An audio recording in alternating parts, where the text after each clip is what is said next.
बिस्मिल्लाहिर्रहमानिर्रहीम अस्सलाम वालेकुम। आज का लेक्चर है वॉइस। सबसे पहले देखते हैं वॉइस होते क्या हैं। इन grammar it's the relationship between the subject and verb. Grammar में वॉइस रिलेशनशिप है, ताल्लुक है सब्जेक्ट और वर्ब के दरमियान इन अ सेंटेंस, एक जुमले में। डिटरमन्स जो कि अक्स करता है, बताता है who is performing the action, कौन परफॉर्म कर रहा है एक्शन को, फेल को, उसे डूअर कहते हैं। And who is receiving the action, और इस एक्शन को रिसीव कौन कर रहा है, जिसे रिसीवर कहते हैं। अब इसकी टाइप्स देखते हैं। इसकी टू टाइप्स होती है, एक्टिव वॉइस और पैसिव वॉइस। एक्टिव वॉइस जैसे कि नाम से जाहिर है, इसमें सब्जेक्ट एक्टिव होता है। The subject and the doer are performer. ये एक ही नाम है, सब्जेक्ट, डूअर और परफॉर्मर, किसके, एक्शन के, काम करने वाला। इन्हीं के तीनों नाम है। एंड द वर्ब डिस्क्राइब्स, और वर्ब क्या डिस्क्राइब करता है, एक्शन बीइंग परफॉर्म्ड। जो सब्जेक्ट है वो डूअर और परफॉर्मर है, जिसने के एक्शन को परफॉर्म करना है, जबकि वर्ब डिस्क्राइब करता है कौन सा एक्शन परफॉर्म किया गया है। एग्जांपल देखिए, जैसे द डॉग सब्जेक्ट है, बाइट्स वर्ब है और द मैन ऑब्जेक्ट है। इसी तरह शी राइट्स द लेटर, इसमें भी सब्जेक्ट और वर्ब का रिलेशनशिप है। शी सब्जेक्ट होगा और राइट्स वर्ब होगा। अब देखते हैं पैसिव वॉइस क्या होता है। जैसे कि नाम से जाहिर है, पैसिव। पैसिव का मतलब होता है छुपा हुआ। इसमें सब्जेक्ट छुपा हुआ होता है, तब इसमें काम करने वाले को नहीं बताया जाता। The subject is the receiver of the action. यहाँ पे सब्जेक्ट जो होता है वो एक्शन का रिसीवर होता है। And the verb describe the action being received. ये टोटली उलट है। यहाँ पे वर्ब बताएगा कि सब्जेक्ट जो है उसने कौन सा एक्शन रिसीव किया है। जैसे example, the ball was thrown bye John. इसमें सब्जेक्ट है, the ball was thrown verb है। लेकिन पैसिव में द बॉल रिसीवर के तौर पर सब्जेक्ट काम करेगा और वर्ब बताएगा सब्जेक्ट ने कौन सा एक्शन रिसीव किया। तो इसने रिसीव किया है, बॉल को थ्रो किया है। नेक्स्ट इसकी example, the letter was thrown by her. इसमें भी द लेटर रिसीवर है और वाज रिटर्न वर्ब है।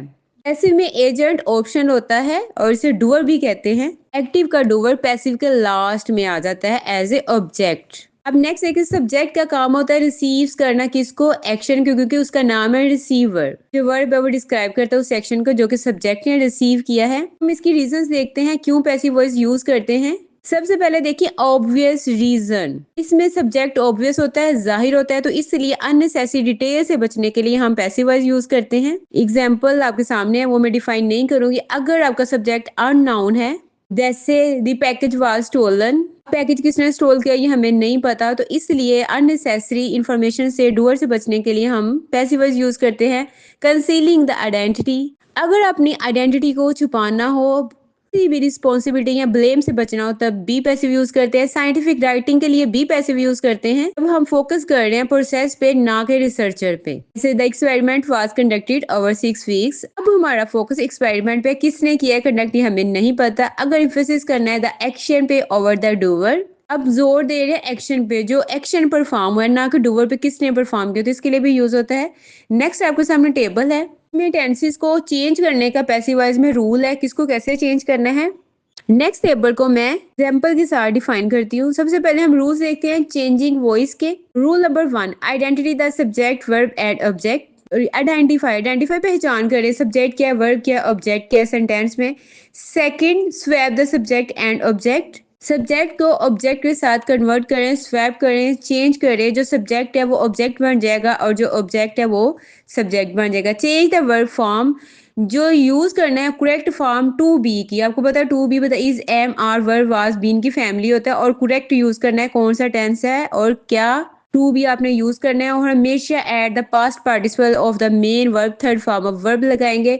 Number 4, at the preposition by, ये ऑप्शन होता है लास्ट में, बाय के साथ एजेंट जिसको आपने सब्जेक्ट को ऑब्जेक्ट बनाया हुआ था वो जरूर आता है, बाद में नहीं भी आता, ये ऑप्शन होता है। बेसिक रूल्स हैं इसके। एक्टिव में सब्जेक्ट वर्ब और ऑब्जेक्ट होता है, पैसिव में ऑब्जेक्ट आएगा और टू बीज है, आर में से कुछ भी आएगा और प्लस पार्टिसिपल आएगा, लास्ट में सब्जेक्ट आएगा। अब इसकी एग्जांपल्स हैं। सबसे पहले हम चेंज करें वॉइस को इन्वॉल्विंग टेंसेस। टेंसेस में हमने कैसे चेंज करना है। सिंपल प्रेजेंट में वी फर्स्ट के साथ एस या ई एस होगा, अगर नहीं भी होगा, जैसे प्लूरल के साथ नहीं होता तो हमें बताता है ये सिंपल प्रेजेंट का है, तो उसको पैसिव में करते हुए सबसे पहले ऑब्जेक्ट। टू बी में से देख लेंगे, सिंगुलर है तो इज आएगा, आई के साथ एम आएगा, अगर प्लूरल है तो दे आर आएगा, दे के साथ आर। V3 और बाय के साथ ऐसा आ जाएगा, सब्जेक्ट आ जाएगा। एग्जाम्पल्स के साथ अगर सिंपल पास्ट है तो सिंपल पास्ट में सब्जेक्ट के बाद V2 हमें बताएगा ये सिंपल पास्ट का है। पैसिव बनाते हुए हमने वाज या वर यूज करना है टू बी की फैमिली में से, और सेम ऐसे ही बाकी सिंपल फ्यूचर में विल और शेल आएगा तो हमें पता चलेगा ये सिंपल फ्यूचर है। पैसिव बनाते हुए बी विल और शेल आएगा लेकिन साथ में बी आएगा और V3 आएगा। इसकी एग्जाम्पल्स हैं, अदर एग्जाम्पल्स और की पॉइंट्स भी हैं। अब हम चेंज करते हैं, टेंसेस को कर रहे हैं। अब सिंपल हो गया, कंटिन्यूअस को देखेंगे। इसमें अगर प्रेजेंट कंटिन्यूअस हो तो इज एम आर हमें बता रहा है प्रेजेंट कंटिन्यूअस है। अब हम पैसिव में सब्जेक्ट के अकॉर्डिंग इज एम आर में से जो भी हमारा होगा वो लगाएंगे, उसके बाद बीइंग लगाएंगे। जितने भी कंटिन्यूअस होंगे सबके साथ बीइंग आएगा, पैसिव बनाते हुए V3 आएगा और लास्ट में बाय के साथ सब्जेक्ट आ जाएगा। एग्जाम्पल देख लें, जैसे दे आर राइटिंग रिपोर्ट्स और passive reports are being written by them. They का ऑब्जेक्टिव प्रोनाउन होता है देम, जो कि हमने लास्ट में लगाना है। इसी तरह पास्ट कंटिन्यूअस में वाज और वर होंगे, पैसिव में सेम ऐसे वाज और वर और बीइंग V3। फ्यूचर कंटिन्यूअस ये कॉमनली यूज्ड नहीं होता, पैसिव इसका नहीं बनाया जाता, लेकिन अगर फर्ज करें अगर आपको आ जाए तो उन्होंने बनाया तो वैसे ही विल शेल और बीइंग और V3 आ जाएगा। ये याद रखें, ये लेस कॉमन है, ये नहीं आता, नहीं यूज होता। इसके अलावा मोर एग्जाम्पल्स भी हैं, की पॉइंट्स भी हैं। की पॉइंट्स वही हैं जो आपको ऑलरेडी डिफाइन कर दी हैं। अब चेंज ऑफ वॉइस, अब परफेक्ट टेंसेस हो तो फिर कैसे हमने करना है। अगर सिंपल प्रेजेंट परफेक्ट होगा तो हैज और हैव हमेशा परफेक्ट में आते हैं और V3 एक्टिव में भी यूज होता है, लेकिन पैसिव बनाते हुए ऑब्जेक्ट आएगा, हैज और हैव आएगा। हमारे पास सिंगुलर है तो हैज, अगर प्लूरल है तो हैव आएगा, उसके साथ बीन आएगा और V3।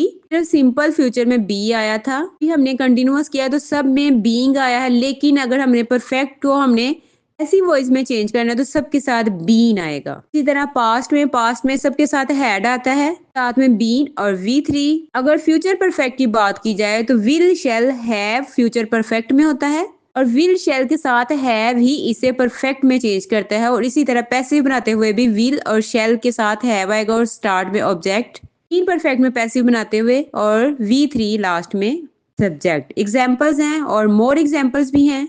नेक्स्ट हम देखते हैं पैसिव वॉइस। अगर हमारे पास इंटरोगेटिव आ जाए तो हमने कैसे करने हैं, कौन कौन से स्टेप्स को फॉलो करना है। सबसे पहले स्टार्ट करना है with the question word if any. अगर कोई एक्टिव के सेंटेंस में क्वेश्चन वर्ड है तो पैसिव बनाते हुए आपने उसी से स्टार्ट करना है। Number 2, use the correct form of to be, या आपने करेक्ट यूज करनी है। हमने आपको टेंसेस भी करवाए हैं और बार बार बताया गया है कि इज किसके साथ है, एम किसके साथ है, तो ये आपने बिल्कुल करेक्ट यूज करना है। Number 3, add the past participle passive में लाजमी आपने ऐड करना है। मेंशन द एजेंट, अगर एजेंट है या ऑब्जेक्ट है तो इफ नेसेसरी जरूरत है तो लाजमी मेंशन करें। अगर सिंपल प्रेजेंट की बात की जाए तो डू या डज हमें बताता है ये सिंपल प्रेजेंट इंटरोगेटिव फॉर्म है। इसका पैसिव बनाते हुए हमने देखना है द रिपोर्ट, उसके साथ सिंगुलर आएगा इज। पैसिव बनाते हुए हमने क्या टू बी हमने लगाना, तो इज है, इज स्टार्ट में आ जाएगा। Return third form of verb और बाय देम। इसी तरह पास्ट में डिड हमें बताता है कि ये पास्ट का है तो हमने वाज या वर्ब में से लगाना है अकॉर्डिंग टू आर सब्जेक्ट, जो भी हमारा सब्जेक्ट होगा।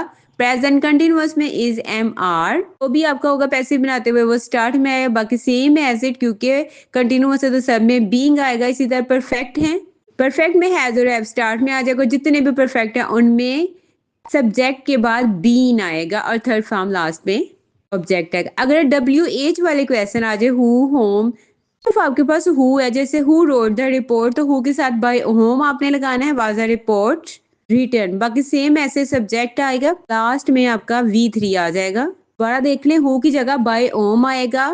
रोड सेकंड फॉर्म में ये हमें बता रहा है पास्ट का है, तो इस वजह से वाज या वर्ब जरूर आएगा। हमारे पास रिपोर्ट सिंगुलर था तो वाज आया है। होम के साथ हेल्पिंग वर्ब टू बी लाजमी आएगा, वाज द रिपोर्ट रिटर्न। अगर वट आ जाए, वट डिड हमें बता रहा है ये सेकंड फॉर्म में पास्ट में है तो वट लाजमी आएगा, साथ में पास्ट है तो वाज रिटन बाय देम। अगर डू डज या डिड वाले आ जाए, इनको इंटेरोगेटिव कैसे बनाना है, इनको correct form of verb to be लाजमी लगानी और third form of verb main verb के तौर पर लगाने। जैसे सिंपल प्रेजेंट में डू है, दे राइट रिपोर्ट्स, देखिए रिपोर्ट्स प्लूरल है तो डू हमने आर में स्वैप कर दिया, उसके बाद रिपोर्ट्स रिटन बाय देम। इसी तरह प्रेजेंट सिंपल में थर्ड पर्सन सिंगुलर आ जाए, does she third person singular है, राइट रिपोर्ट्स, तो शी की वजह से is the report written by her. Past participle did, was the report written by them. Do और डज इसके की पॉइंट्स में देखिए, वो इज एम आर बन जाएंगे। अगर आपके पास डिड आ जाता है इंटरोगेटिव में तो वो वाज या वर बन जाएगा, पैसिव में ये पास्ट होगा। तो इसी तरह अगर कंटिन्यूअस में इंटरोगेटिव आ जाते हैं तो प्रेजेंट है तो इसमें इज एम आर हम स्टार्ट में लेंगे, बाकी सेम ऐसे ही पास्ट कंटिन्यूअस में वाज या वर स्टार्ट में आ जाएगा। लेकिन अगर हैड हैज या हैव में से स्टार्ट में आ जाए एक्टिव में, तो पैसिव में भी सेम ऐसे होगा, हैज हैव हैड स्टार्ट में आ जाएगा, उसके बाद सब्जेक्ट आएगा, बीन आएगा, थर्ड फॉर्म ऑफ वर्ब आएगा। पास्ट में भी ऐसे ही होगा, हैड आ जाएगा, सब्जेक्ट आ जाएगा, बीन आ जाएगा, third form of verb past participle, और लास्ट में बाय के साथ ऑप्शन एजेंट। की पॉइंट्स में यही है जो अभी एक्सप्लेन किया है। अगर हमारे पास मॉडल ऑक्सिलरी वर्ब्स आ जाए तो उनको पैसिव कैसे करना है। फर्स्ट अगर कैन आ जाए, कैन के पैसिव वैसे ही आएगा, कैन स्टार्ट में आ जाएगा, रिपोर्ट्स और बी आएगा। तो क्या चेंज आएगा, कैन तो आएगा ही लेकिन सब्जेक्ट के बाद बी आएगा और V3 आएगा लास्ट में बाय के साथ। एजेंट आ जाएगा। अगर कुड होगा तो कुड भी ऐसे स्टार्ट में आ जाएगा, सब्जेक्ट के बाद फिर बी आएगा। मे में भी सेम ऐसे, माइट में भी ऐसे, शेल में भी ऐसे, शेल स्टार्ट में सब्जेक्ट और बी, शुड में भी सेम, और विल वुड, ठीक है, इन सब में सेम ऐसे आएगा, ये स्टार्ट में आ जाएंगे, सब्जेक्ट के बाद बी और V3 आ जाएंगे। नेक्स्ट अगर इंटेरोगेटिव WH अभी हमने एक दो किया भी है, इसकी एग्जांपल्स हैं। अगर हु आ जाएगा तो अभी बताया हु में आपने बाय ओम में चेंज करना है, सेकंड फॉर्म पास्ट है तो आपने वास लगा देना है। अगर फर्स्ट फॉर्म होती हमने इज एम आर ने सब्जेक्ट के अकॉर्डिंग लगाना था सिंपल, उसके बाद V3 बाय के साथ एजेंट। व्हेन आ जाए तो व्हेन के साथ डिड है तो पास्ट आएगा, was the reports written by them. Where भी एज इट आ जाएगा, डिड है तो वेयर के साथ वास आ जाएगा। लेकिन वेयर व्हेन इनके साथ पैसिव स्टार्ट तो करना है, लेकिन पैसिव के फौरन बाद इनको स्टार्ट करने के बाद टू बी में से कुछ भी लाजमी आएगा हेल्पिंग वर्ब के तौर पर। Why did they write the report, तो इसमें why was the report written by them. How में भी ऐसे ही है। अगर हमारे पास ऐसे सेंटेंस आ जाए डबल ऑब्जेक्ट वर्ब्स हो तो इनको चेंजिंग कैसे ओवर करना है। जैसे सब्जेक्ट वर्ब आ जाए, एक इसमें इनडायरेक्ट ऑब्जेक्ट और इसमें डायरेक्ट ऑब्जेक्ट आ जाए, तो इसका पैसिव बनाते हुए सबसे पहले इनडायरेक्ट ऑब्जेक्ट को पहले लिख लेना है, फिर उसके बाद टू बी में से कुछ भी, फिर पास्ट पार्टिसिपल और लास्ट में डायरेक्ट आएगा, ठीक है। इसी तरह इसका पैसिव का रूल नंबर 2 है, इसमें डायरेक्ट पहले आ जाएगा, सारा ऐसे ही सीक्वेंस में आएगा। जैसे एग्जाम्पल देखिए, she gave him a book, इसमें शी जो है वो डायरेक्ट है, हिम जो है वो इनडायरेक्ट है, तो हिम जो इनडायरेक्ट है वो पैसिव के स्टार्ट में आएगा ही। हिम का subjective form he was given a book. अब इसमें टू हर भी लिख सकते हैं, नहीं भी लिख सकते, ये ऑप्शनल है। ये रूल नंबर 1 है। रूल नंबर 2 है, अगर इसे ऐसे बनाया जाए a book was given to him, इसमें डायरेक्ट ऑब्जेक्ट को एज अ सब्जेक्ट लिखा जाए तो ये बिल्कुल ठीक है, आप दोनों तरीके से बना सकते हैं। इसमें सेकंड एग्जांपल भी देख लें, मोर एग्जाम्पल भी दी गई है ताकि आप लोगों को मजीद क्लियर हो जाए। अगर इन्फिनिटिव्स आ जाए तो उनका पैसिव कैसे बनाना। इन्फिनिटिव्स में स्टार्ट में टू होता है वर्ब के साथ, और वो फंक्शन कैसे काम करता है, नाउन एडजेक्टिव एडवर्ब के तौर पर काम करता है। ये हम ऑलरेडी डिटेल से कर चुके हैं। इसकी एग्जांपल्स देखिए, फॉर्मूला देखिए, सब्जेक्ट वर्ब ऑब्जेक्ट, इन्फिनिटिव आएगा, पैसिव बनाते हुए object is am are was were, to be में से कुछ भी आएगा, V3 के बाद इन्फिनिटिव आएगा। ऐसे example, they asked him to write the report, और पैसिव है ही was asked to write the report. हमने इनडायरेक्ट को स्टार्ट में सब्जेक्ट के तौर पर यूज किया है। इसके रूल्स में सबसे पहले आइडेंटिफाई करना इन्फिनिटिव फ्रेज है ये, और उसके बाद जब चेंज करना है वॉइस में ये लाजमी करना ऑब्जेक्ट को सब्जेक्ट में हमने चेंज करना है। कि मोर एग्जांपल हैं और स्पेशल केसेस भी इसके हैं। जैसे it's the time to do, ये टू डू द टास्क पैसे बनाते हुए it's the time for the task to be, ये हमने क्या करना है इन्फिनिटिव लास्ट में ले जाना, to be done. V3 passive में यूज करना है, डू की third form done. Special cases है। उम्मीद है वॉइस रिलेटेड आपको each and every point clear है। यहाँ तक वीडियो देखने का शुक्रिया, अपना ख्याल रखेगा, अल्लाह हाफिज।